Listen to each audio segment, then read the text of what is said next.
নমস্কার বন্ধুরা, রমা কুকিংয়ে সবাইকে স্বাগত। আজ আমি শেয়ার করব দুর্দান্ত স্বাদের ফুলকপি কোরমার রেসিপি। ফুলকপি দিয়ে আমরা অনেক রেসিপি তো তৈরি করে থাকি, তবে একবার হলেও ফুলকপির কোরমা বানিয়ে খেয়ে দেখতে পারেন। এর স্বাদ কিন্তু মুখে লেগে থাকবে। এই রেসিপিটির সাথে রুটি, লুচি, পরোটা, পোলাও, ফ্রাইড রাইস ভীষণ ভালো লাগবে। আসুন দেখে নেওয়া যাক আমার আজকের রেসিপিটি। ফুলকপির কোরমা বানানোর জন্য এখানে আমি একটা ছোট সাইজের ফুলকপি কেটে নিয়েছি আর কেটে ধুয়ে জলটা ঝরিয়ে নিয়েছি। এই কড়াইয়ের মধ্যে আমি কিছুটা জল গরম করে নিয়েছি ফুলকপিগুলো ভাপানোর জন্য। ফুলকপি কিন্তু আমি সিদ্ধ করবো না, একটুখানি ভাপিয়ে নেবো গরম জলে। এবার এর মধ্যে দিয়ে দিচ্ছি লবণ। এবার আমি ফুলকপিগুলো দিয়ে দিচ্ছি এর মধ্যে।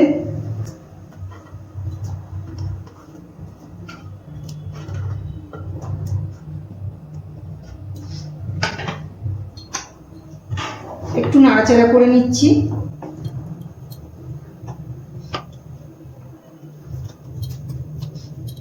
গ্যাসের ফ্লেমটা লোতে রেখে ফুলকপিগুলো 1.5 মিনিট মতো একটুখানি আমি ভাপিয়ে নিয়েছি। এবারে গ্যাস অফ করে দিয়েছি আর ফুলকপিগুলো স্ট্রেনারের মধ্যে তুলে জলটা ঝরিয়ে নেব।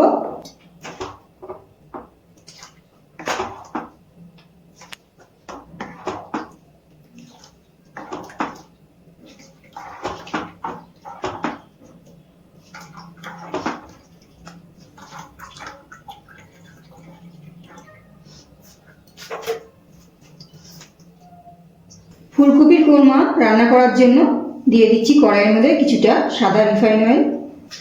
তেলটা গরম করে নেব। তেল গরম হয়ে গেছে, এবারে এই তেলের মধ্যে ভাপানো ফুলকপিগুলো ভেজে নেব।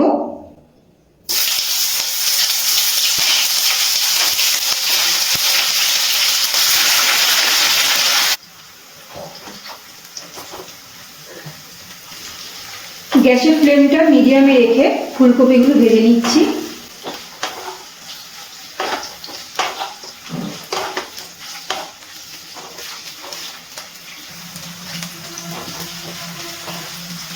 ফুলকপিগুলো ভাজা হয়ে গেছে, ফুলকপিগুলো এবার তেল থেকে আস্তে আস্তে তুলে নিচ্ছি।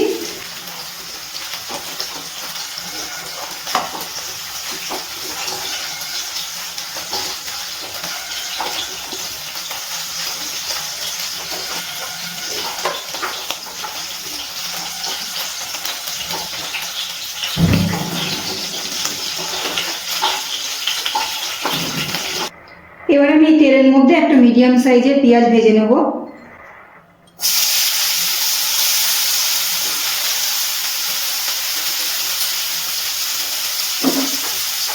পেঁয়াজটা আমি পুরো লাল লাল করে বেরেস্তার মতন ভেজে নেব।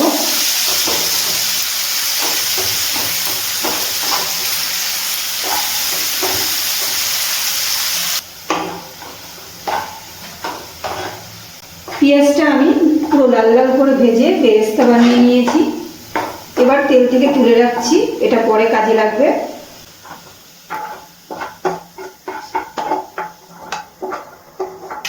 এবার এই তেলের মধ্যে দিয়ে দিচ্ছি একটা শুকনো লঙ্কা, 2টো এলাচ, একটা দারচিনির টুকরো, 2টো লবঙ্গ আর 4 থেকে 5টা গোটা গোলমরিচ, আর দিয়ে দিচ্ছি জয়িত্রী। এবারে গোটা গরম মশলা তেলে একটুখানি নাড়াচাড়া করে ভেজে নিচ্ছি। 30 থেকে 40 সেকেন্ড মতো গোটা গরম মশলা তেলে একটু ভেজে নাড়াচাড়া করে নিয়েছি। এবার এর মধ্যে দিয়ে দিচ্ছি পেঁয়াজ বাটা,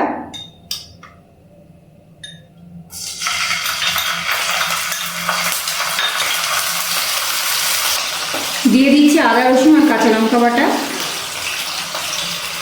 এবারে সব কিছু একসাথে মিশিয়ে তারপরে কষিয়ে নেব।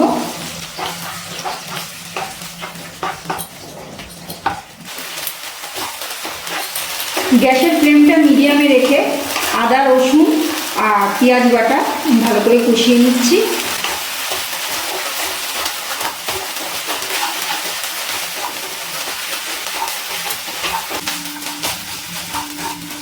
আদা রসুন আর পেঁয়াজ বাটার কাঁচা গন্ধ না যাওয়া পর্যন্ত কিন্তু আমি ভালো করে কষিয়ে নিয়েছি।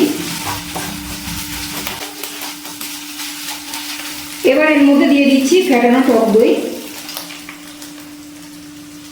ফ্যাটানো টক দই দেওয়ার সময় কিন্তু একদম গ্যাসের ফ্লেমটা লোতে করে দিতে হবে। এবার ভালো করে মিশিয়ে নিয়ে একটুখানি কষিয়ে নিচ্ছি।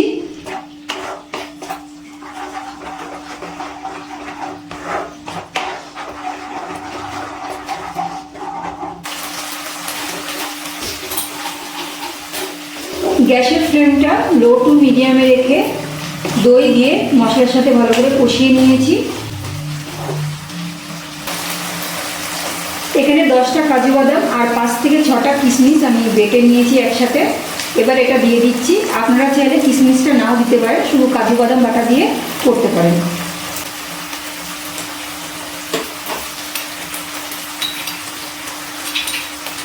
এবার দিয়ে দিচ্ছি একটুখানি কাশ্মীরি লঙ্কার গুঁড়ো আর দিয়ে দিচ্ছি পরিমাণ মতো লবণ। এবার সব কিছু ভালো করে মিশিয়ে আরও একবার একটুখানি কষিয়ে নিচ্ছি।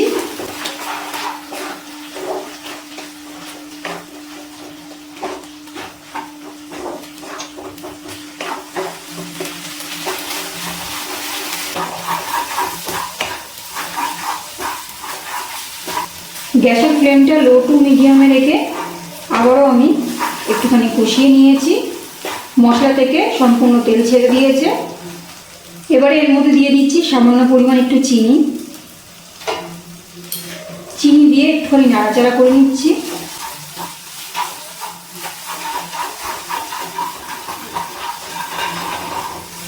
চিনি দিয়ে একটুখানি নাড়াচাড়া করে মিশিয়ে নিয়েছি। এবার এর মধ্যে ভেজে রাখা ফুলকপিগুলো দিয়ে দিচ্ছি।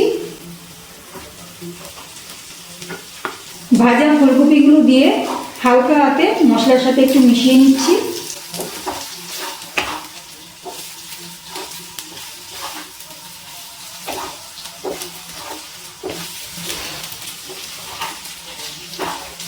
ভালো করে ফুলকপিগুলো মিশিয়ে নিয়েছি মশলার সাথে।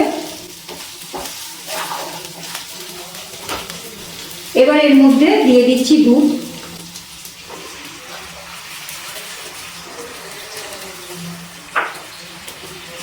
এক বাটি দুধ দিয়ে দিয়েছি। এবার ভালো করে একটুখানি নাড়াচাড়া করে মিশিয়ে নিচ্ছি।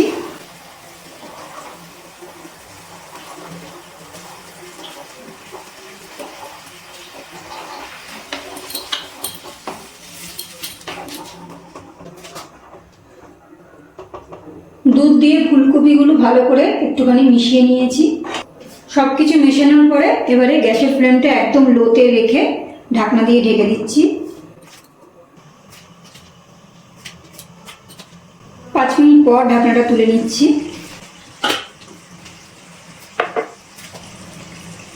একটু নাড়াচাড়া করে নিচ্ছি হালকা হাতে।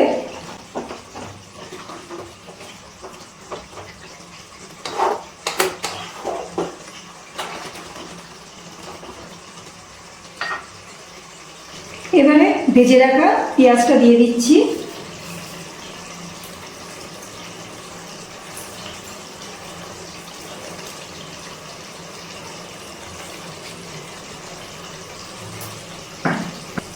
দিয়ে দিচ্ছি একটুখানি গরম মশলার গুঁড়ো।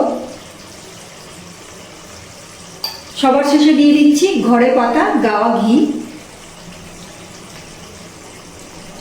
এবার সব কিছু একটুখানি মিশিয়ে নিচ্ছি।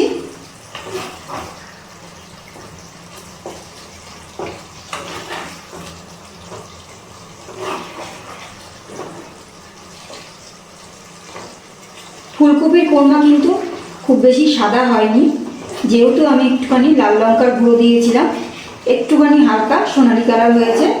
খুব সাদা হলে কিন্তু অনেক সময় দেখতে ভালো লাগে না।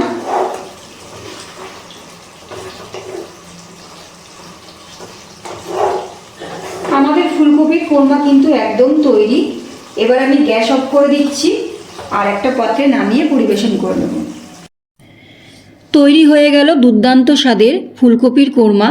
চিকেন কোরমা, মাটন কোরমা অনেকেই তো বানিয়ে খেয়েছেন। একবার এইভাবে ফুলকপির কোরমা বানিয়ে খেয়ে দেখবেন, আশা করি ভীষণ ভালো লাগবে। আমার আজকের রেসিপিটি যদি আপনাদের কাছে ভালো লেগে থাকে তাহলে অবশ্যই কমেন্ট ও লাইক শেয়ার করবেন। আর চ্যানেলে নতুন হলে চ্যানেলটি সাবস্ক্রাইব করে নেওয়ার অনুরোধ রইল। আজ এই পর্যন্ত, আবারও হাজির হয়ে যাব অন্য কোনো রেসিপির সাথে। সবাই ভালো থাকবেন, সুস্থ থাকবেন, ধন্যবাদ।